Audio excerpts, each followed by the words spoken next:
Okay, welcome back guys. So this video is basically showing you how to make scrap up to 800 scrap an hour safely from mainly with inside outpost. Now I do want to say that this was done on a private server, so I didn't go too crazy on it, but this is basically to get you the gist. So if you're going to do this on wipe day on a high pop server, it's not quite going to go like this.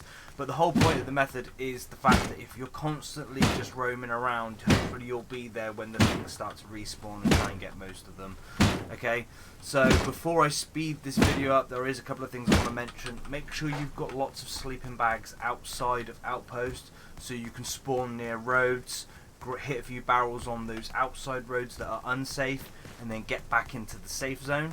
Okay, because that is what we need to do when there is nothing spawned inside of the outpost. You do not need to be wasting time. You need to be out there finding stuff elsewhere. Next, also what you want to know is like in old FKA and FKR's video, which showed me, obviously because I've never ever used this strat really before, every time you kill yourself inside the outpost, no one can loot your bag, so it's like storage that no one can access. So make sure you do that. But when you've got your paddle, which we are farming towards right now, as you can see, make sure you don't have your paddle out and equipped when you kill yourself, because it will fall on the floor and obviously someone will pick it up or it will despawn.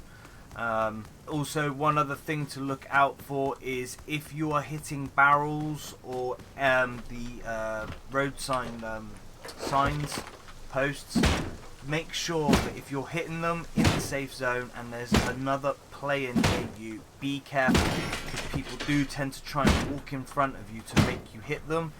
If you hit them, you will get killed and you will not able to go back in outpost for 30 minutes.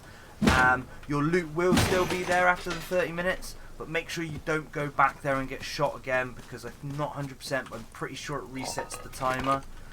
So I would say as a good rule of thumb, which old FKA and FKR told me again as well, is you've probably got about 45 minutes roughly to get your loot back. It all depends on how much loot you have, but it's a good rule of thumb, it's 45 minutes. So just if that does happen, just don't go near outpost for 30 minutes and then go back and pick up your loot. And the other thing as well is when you are just stepping outside the safe zone to hit those barrels in those little rad areas, try not to take all your loot out there, because that can be quite bad. So sometimes maybe just spawn on a bag, come in, grab your paddle and the clothes and hit the barrels or grab the crate and then get back in the safe zone. But be careful for other players out in those rad zones as well, because what people tend to do, which you could do if you're a duo, but if you're a solo, be careful, is some people tend to run in naked with a shotgun and kill you. They will die, but their teammate won't, and their teammate will able to come over and pick up the loot off of both bodies, so you will lose your stuff like that. So just be wary that if there's someone else around in the area, it might not be worth risking going into those little rad areas, because they are just outside the safe zone. Okay, so I'm going to speed this up so you can still watch it, but I'll speed it up and then I'll chat to you about the end on what I have collected.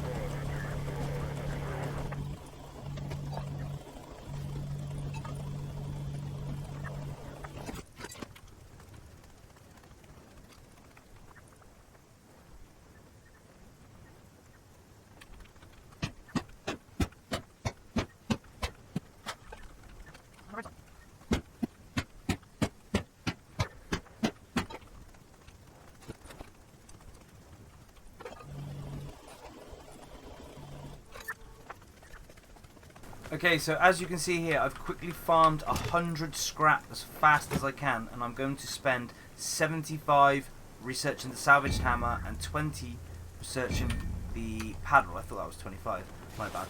Anyway, so once you've got the paddle, hopefully when you've recycled you've got enough to craft one as well, so make sure you save one of these metal blades, okay, because you need a metal blade to make the paddle. So what's going to happen now is when the paddle's crafted, I'm going to able to knock down these signposts and barrels a hell of a lot quicker, and you can use the paddle inside the safe zone. Okay, so it is massive that you get that paddle as quickly as possible.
Okay, so that's 30 minutes in, and let's see what I've got. So I'm going to effectively double this, but like I said at the start of the video, this was done on perfect conditions. So I've got basically kind of 2 sets of clothes. I've got a crossbow nail gun combo, which you can seriously make some plays with that. If you manage to get a water pipe or a double barrel, you got some nice bullets there. They're a nice BP, the 5.56 bed, that's always worth keeping. And I always keep sewing kits, because if you have the surgeon scrubs, then with a tiny bit of cloth goes a long way. 60 cloth, 3 sewing kits, and you get full body protection. That is crazy. And I'm still sat on 300 scrap, and I spent 75 on the nail gun. Weapons, nail gun, 15 on the nail gun, sorry, not 75. And we spent 100 on the tech tree, which I spent getting the paddle. So 75 on the salvaged hammer, and I think it was 25 for the paddle. So that's 115. So that basically means we made just over 400 scrap in 30 minutes. Okay, so if you're on a high pop server on wipe day, it's probably not going to work out like this. But a couple of days in, and people might not be doing this type of strat so much by then. But yeah, okay guys, well I hope this helps, and I'll catch you guys later.